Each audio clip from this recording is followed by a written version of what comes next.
Assalamualaikum sobat sekalian, bertemu kembali di TMC Blog MotoGP Podcast. Selamat pagi, selamat siang, selamat sore, selamat malam bagi teman-teman sekalian yang udah lihat podcast ini dimanapun kalian berada. Nah, kali ini di podcast ini ya, saya akan coba membahas mengenai analisis beberapa spot-spot penting yang menarik untuk dianalisis pasca balapan seri ke-18 di Sepang Malaysia, di mana seperti kita ketahui akhirnya nih kembali Enea Bastianini The Beast itu akhirnya bisa menjuarai balapan atau bisa memenangkan balapan.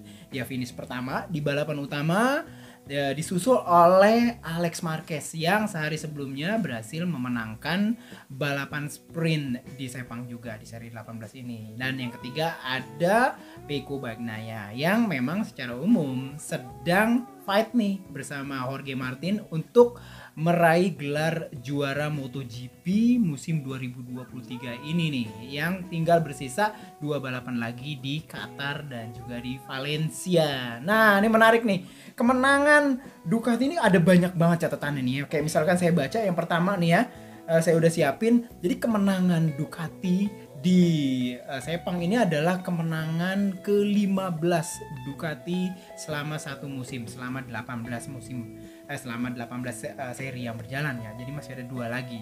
Dan ini tuh sudah menyamakan rekor kemenangan terbanyak yang pernah diraih oleh Honda dalam satu musim di kelas primer. Tahun 97 waktu itu masih GP 500 tuh, dan juga 2003. Jadi ya 20 tahun yang lalu tuh akhirnya Ducati tuh bisa. Ya no wonder sih, motornya banyak banget. Dan memang secara umum Ducati Desmo 16 adalah paket motor paling lengkap dan paling kencang memang secara umum di musim 2023 ini. Nah, selain itu banyak banget sih. Alex Marquez sendiri punya beberapa catatan sendiri ya. Enea Bastianini juga. Terus kayaknya banyak banget. Teman-teman sekalian bisa baca di tmcblog.com beberapa catatan-catatan sejarah dan catatan-catatan statistiknya. Namun di vlog kali ini, di podcast kali ini saya mau membatasi di beberapa spot yang menurut saya menarik untuk bisa kita bahas. Yang pertama adalah mengenai Pecco Bagnaia. Strategi apa yang dijalankan oleh Pecco, strategi apa yang dijalankan oleh Jorge Martin, handicap apa yang mereka hadapi di balapan di Sepang. Itu yang pertama. Dan yang kedua jelas tentang comebacknya adalah Enea Bastianini, pembalap yang dulu memang cukup mengkilap waktu dia masih pembalap di Gresini Racing. Terus habis itu sekarang pas dia pindah ke tim pabrikan Ducati Lenovo, itu di awal-awal musim tuh kelihatan yang struggle gitu. Terus habis itu beberapa kali juga cedera, sehingga ya baru kali ini nih di Sepang dia menghadirkan the true Enea, the beast gitu ya. Dan kita akan kupas kira-kira apa yang menyebabkan Enea bisa sebagus ini di sini. Dan tentunya beberapa rumor-rumor lain, kayak misalkan siapa kira-kira akan yang menggantikan posisi dari Marc Marquez di 2024 nanti. Ya, jadi ada 3 tuh minimal tuh ya. Catat. Yang pertama adalah Pecco Bagnaia ya. Jadi secara umum Pecco Bagnaia akhirnya bisa finish di depan Jorge Martin, walaupun di balapan sebelumnya dia finish di belakang Jorge Martin. Di awal sebelum kita masuk Grand Prix di Malaysia ini, Pecco itu memimpin championship dengan 13 poin di atas Jorge Martin. Sementara setelah 2 kali balapan sprint dan juga balapan utama di Sepang, Pecco Bagnaia itu akhirnya sedikit bisa menjauh dari Jorge Martin 1 doang. Jadi sekarang jarak antara Pecco dengan Jorge Martin itu 14 poin. Nah, jadi seperti itu. Namun, ini yang menarik gitu ya. Sebelum memasuki Grand Prix di Sepang, itu Jorge Martin udah kedapatan 1 warning mengenai penyalahgunaan regulasi dari tire pressure atau tekanan ban. Jadi untuk saya coba sedikit ulangi lagi ya. Jadi memang 2023 ini semenjak dari pertengahan musim setelah summer break itu MotoGP itu menghadirkan regulasi tekanan ban. Dan ini tuh memang benar-benar penting banget. Kenapa? Karena tahun depan ya, karena ini adalah termasuk dari regulasi teknis. Semua regulasi teknis di MotoGP itu sebenarnya nih idealnya hukumannya adalah diskualifikasi teman-teman sekalian. Jadi nggak ada seperti sekarang kayak warning dulu, terus habis itu 3 detik, 12 detik, terus habis itu 3 detik, 6 detik, 12 detik. Tahun depan kagak ada. Jadi kalau misalkan Anda salah dalam penggunaan tire pressure itu langsung diskualifikasi dari balapan tersebut. Nah, di tahun ini masih agak sedikit lebih renggang ya regulasinya. Jadi untuk pertama kali yang menyalahi regulasi ya. Jadi regulasinya dia adalah untuk di balapan sprint, pembalap itu harus 30% dari jumlah lap. Kayak misalkan di balapan kemarin di Sepang itu kan sprintnya kan 10 lap. 30% itu artinya 3 lap itu harus maksimum itu 30% atau 3 lap doang ya. Tekanan bannya itu di bawah regulasi tekanan minimum yaitu 1,88 bar. Cuma 3 lap doang boleh dari 10 lap. Sementara di balapan utama itu 50% dari jumlah total lap. Kayak misalkan balapannya 20 lap, 50% berarti 10 lap Anda harus maksimum 10 lap Anda bisa memiliki slot untuk bisa berada atau riding atau balapan dengan tekanan ban di bawah 1,88 ya.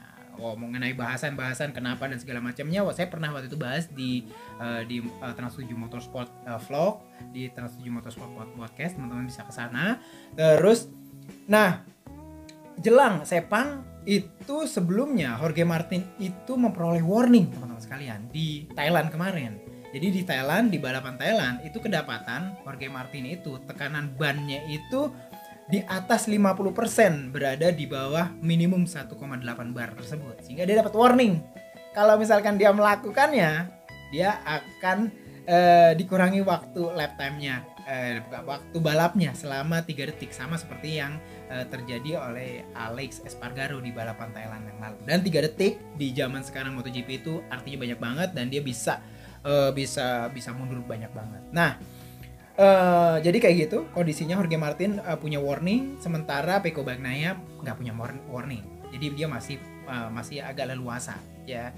Artinya kalau misalkan dia melakukan sekali kesalahan pun Pecco Bagnaia ya, dia hukumannya baru warning. Nah, tapi di balapan Sepang ini sepertinya Pecco Bagnaia menggunakan kartu joker ini. Kalau menurut saya kartu joker ini, saya bilang kartu joker untuk bisa bagus ke depannya dan bisa gain position di depan, menghadirkan posisi dia di depan Jorge Martin. Jadi strateginya kalau kita bisa lihat di balapan sprint itu Pecco itu dia harus kayak gimana ya? Kalau Pecco di balapan sprint itu dia melakukan dia dan timnya itu memberikan tekanan bannya itu sedikit lebih tinggi di awal balapan dibanding biasanya gitu ya.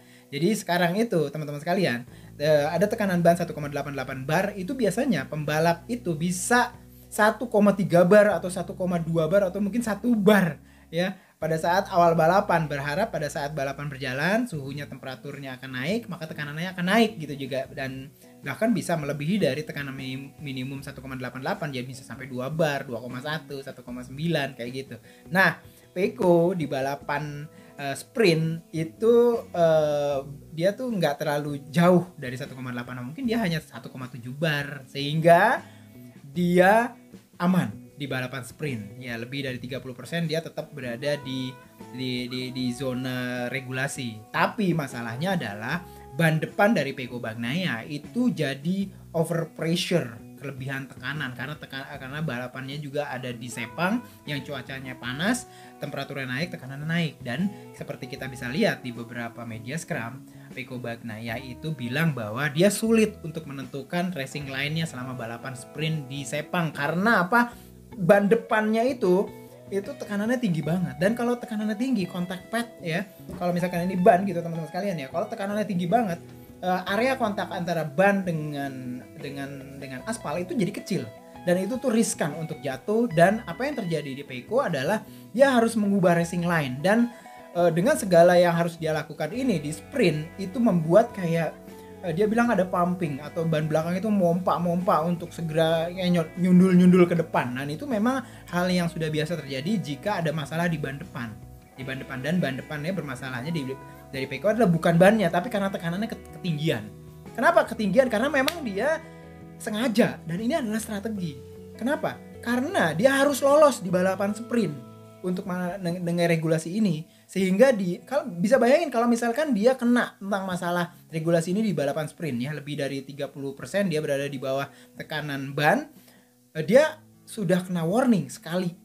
Artinya apa? Di balapan utama dia nggak bisa all out. Nah akhirnya dia lolos, survive di balapan sprint, walaupun dengan dia harus struggle menahan pumping ban belakang karena ban depannya terlalu tinggi, tapi di balapan utama Pecco Bagnaia itu bisa menghadirkan tekanan ban yang bener-bener jauh di bawah tekanan minimum 1,88 bar di awal balapan.